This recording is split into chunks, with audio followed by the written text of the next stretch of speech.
All right, Adam, nice to have you back as a second time around guest on the Byteworks webinar. So thank you for doing this.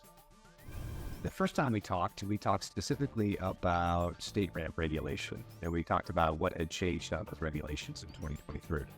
So we had a really good conversation around that. What I'd like to revisit now is do a follow-up about CMMC, because there's been a lot of news relating to this topic. We at Byteworks are specifically interested, Adam, because we serve a lot of customers in the market that do business with the DoD.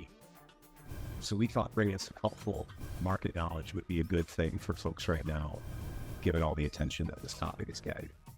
Absolutely. I mean, to start with, the earliest version of this information, people might remember FedRAMP if they ever serviced a federal agency before, right? And that is that if you're going to get authorization as a software company or a provider to work with, you usually would go through the FedRAMP program, and then you'd end up, basically your software would end up, or your service would end up on a website, and you would be continuously audited to let them know that you're basically a safe, secure partner to deal with the federal government. So again, if you're part of the defense industrial base, you do business with the DoD, or you do business with people that do business with those folks, you're going to start to hear about their need to comply with CMMC.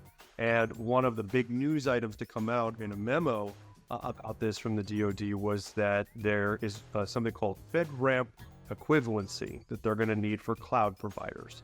So this really expands the scope of people who have to be paying attention to this. As a federal requirement, of course, you see each state starting to adopt the same requirements, right? So these changes, state to state on the StateRAMP regulation side, the equivalency for CMMC, or people that need to worry about CMMC, it's really starting to broaden with these memos coming out, who's going to apply to it. So a lot more people that have probably not been keeping their ear to the ground on this are going to be trying to fast follow and figure out exactly how they can comply with these regulations, or they're going to start losing contracts, not even realizing that they were even considering the scope for this.